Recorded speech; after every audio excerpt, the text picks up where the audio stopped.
ओम नमः शिवाय। हर हर महादेव।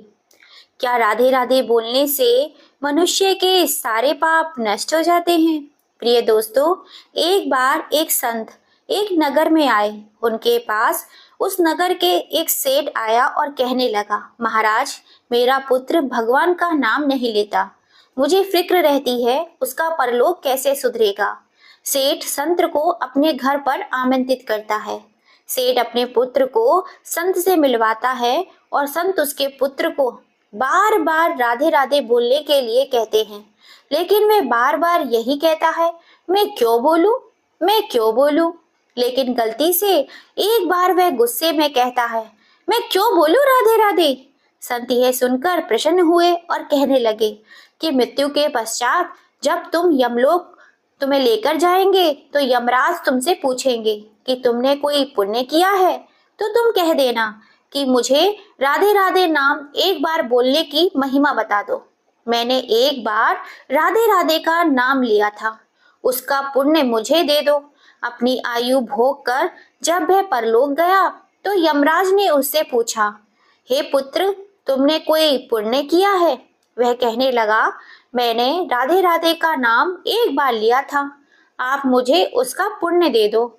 यमराज को एक बार राधे राधे नाम बोलने की महिमा नहीं पता थी, इसलिए यमराज ने पालकी मंगाई और लड़के को इंद्रदेव के पास लेकर जाने लगे। लेकिन लड़का जिद करने लगा कि मैं इंद्रदेव के पास तभी जाऊंगा अगर पालकी एक तरफ से आप उठाओगे। लड़के की बात मानकर यमराज पालकी लेकर इंद्रदेव के पास पहुंचे, लेकिन उन्हें भी एक बार राधे राधे नाम बोलने का महत्व नहीं पता था।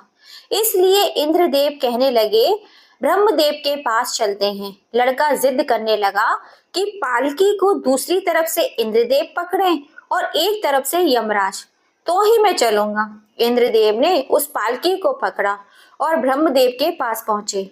उन्हें भी राधे राधे नाम एक बार बोलने की महिमा के बारे में नहीं पता था। अब पालकी को एक तरफ से यमराज, दूसरी तरफ से इंद्रदेव और तीसरी तरफ से ब्रह्मदेव ने पकड़ लिया और भगवान शिव के पास पहुंचे। भगवान शिव को भी एक बार राधे राधे नाम बोलने की महिमा के बारे में नहीं पता था। भगवान शिव ने बोला कि भगवान विष्णु को पता होगा। सब लोग पालकी लेकर भगवान विष्णु के पास पहुंचे। भगवान विष्णु भी देखकर हैरान थे कि इस पालकी में ऐसा कौन आ रहा है जिसे स्वयं यमराज, इंद्र, शिव भगवान शिव और ब्रह्मा जी उठाकर चले आ रहे हैं। सबने जाकर भगवान विष्णु से एक बार राधे राधे नाम की महिमा के बारे में पूछा।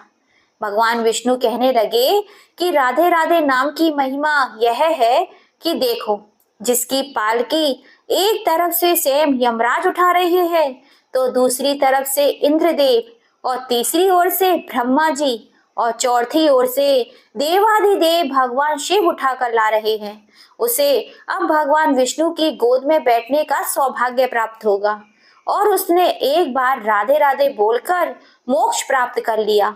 इस तरह राधे राधे बोलकर उस व्यक्ति ने मोक्ष को प्राप्त लिया, जन्म मरण के बंधन से छूट गया।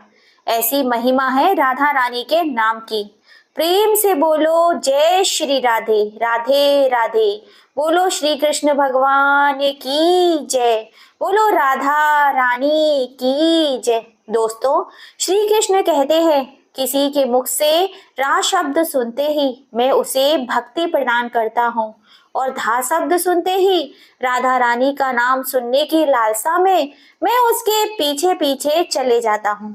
भगवान श्री कृष्ण कहते हैं, जिस भक्त ने मेरे 100 नाम का स्मरण किया और श्री राधा रानी का एक बार भी नाम ले लिया, दोनों का फल एक समान ही होता है। लेकिन जो भी भक्त सदा सर्वदा राधा राधा नाम रटता है, उनको क्या फल मिलता है मैं भी नहीं जानता। प्रिय दोस्तों, एक पौराणिक कथा के अनुसार एक बार एक मोर नंदगांव में श्री कृष्ण को रिझाने के लिए प्रतिदिन भजन गाया करता था, लेकिन श्री कृष्ण उसकी तरफ ज्यादा ध्यान नहीं देते थे। श्री कृष्ण के इस व्यवहार से मोर एक दिन रो पड़ा। उसी समय एक मैना उधर से गुजरी। उस मोर से पूछने लगी, यह तो श्री कृष्ण का द्वार है, यहाँ क्यों रो रहे हो तुम? मोर मैना को बताता है कि श्री कृष्ण को रिझाने के लिए 1 साल से प्रतिदिन यहाँ भजन गाता हूँ, लेकिन श्री कृष्ण मेरी ओर ध्यान ही नहीं देते। मैना कहती है, अगर श्री कृष्ण की कृपा प्राप्त करनी है तो मेरे साथ राधा रानी के द्वार बरसाने चलो। मोर ने जैसे ही बरसाने जाकर श्री कृष्ण का भजन गाना शुरू किया, राधा रानी दौड़ी आई और उसे गले लगा लिया। मोर ने सारा प्रसंग राधा रानी को सुनाया। राधा रानी कहने लगी, तुमने जो 1 साल से श्री कृष्ण को रिझाने की कोशिश की है, यह उसी का फल अब तुम्हें मिलेगा। अब तुम जाकर श्री कृष्ण को कुछ और सुनाना। मोर ने कहा, मैंने अपनी करुणा के बारे में बहुत सुना है, आज देख भी लिया। अगले दिन मोर नंदगांव में जाकर राधा रानी की महिमा के गीत गाने लगा। श्री कृष्ण उसी समय दौड़ कर आए और उसे अपने गले से लगा लिया। मोर कहने लगा, प्रभु छलिया, 1 साल से तुझे रिझाने की कोशिश कर रहा हूँ, लेकिन तूने कभी ध्यान नहीं दिया मुझ पर। अब जब श्री राधा रानी की कृपा प्राप्त हुई मुझे, तो आकर तूने मुझे झट से गले लगा लिया। श्री कृष्ण कहते हैं, किसी के मुख से रा शब्द सुनते ही तो मैं उसे भक्ति प्रदान कर देता हूँ और धा अक्षर सुनने की लालसा में मैं उसके पीछे पीछे चला आता हूँ। श्री कृष्ण ने उस दिन मोर को वचन दिया कि मैं आज से तेरे मोर पंख को अपने सिर पर धारण करूंगा। राधा रानी के बिना श्री कृष्ण की पूजा अर्चना अधूरी मानी जाती है। ऐसा माना जाता है कि राधा रानी की कृपा प्राप्त होने पर श्री कृष्ण की कृपा स्वतः ही प्राप्त हो जाती है। बोलो राधा रानी की जय, बोलो भगवान श्री कृष्ण की जय। दोस्तों, एक और पौराणिक और सच्ची कथा के अनुसार एक बार बरसाना और उसके आसपास के इलाकों में भीषण अकाल पड़ा था। वहां रहने वाले लोगों और साधु संतों को भोजन की बहुत दिक्कत आने लगी थी। अकाल के कारण चारों ओर हाहाकार मच गया था। अकाल के कारण लोगों को उन गांवों से पलायन करना पड़ा। बरसाना में एक संत जी रहा करते थे।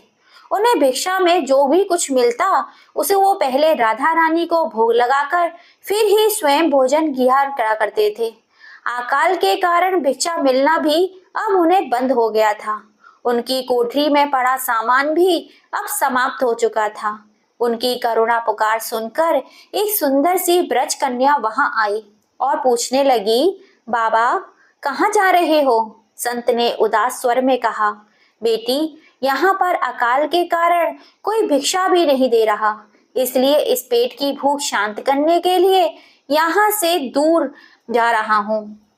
ब्रज की कन्या कहने लगी, बाबा आप मेरे घर भिक्षा लेने आना, मेरी मैया हर रोज भिक्षा देने के लिए भोजन निकालती है।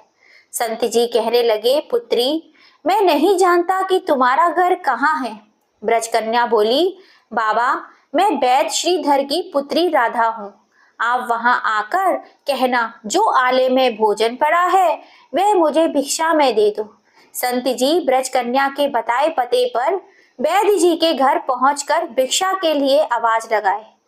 वैद्य जी बाहर आए और कहने लगे, हे बाबा आज तो हमने भिक्षा नहीं निकाली है। संत जी ने उन्हें बताया कि मुझे आपकी पुत्री राधा ने भेजा है। उसने कहा था कि आप माँ से कहना आले में जो भोजन रखा है वह मुझे दे दे।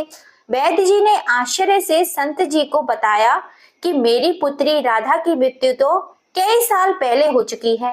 वैद्य जी ने संत के कहने पर आले में देखा तो वहां पर भांति भांति के भोजन रखे हुए थे। वैद्य जी की पत्नी कहने लगी, मैंने तो कभी भी यहाँ पर भोजन रखा हुआ नहीं देखा। वैद्य जी जान गए कि यह श्री राधा रानी की कृपा है। वैद्य जी ने बड़े चाव और प्रेम से संत जी को भोजन कराया। वैद्य जी कहने लगे कि बाबा आप प्रतिदिन यहाँ से भोजन ले जाना। राधा रानी की कृपा से संत जी के प्रतिदिन के खाने का इंतजाम हो गया। तभी तो कहते हैं कि बड़ी करुणामयी है राधा रानी। वह अपने भक्तों को, संतों का सदैव ख्याल रखती है। बोलो राधा रानी की जय। बोलो श्री कृष्ण भगवान की जय। प्रिय भक्तों, आपको ये छोटी सी कहानी जरूर पसंद आई होगी, और पसंद आई हो तो प्लीज इसे ज्यादा से ज्यादा लाइक, शेयर एंड सब्सक्राइब जरूर कीजिएगा। फिर मिलते हैं। जय श्री राम।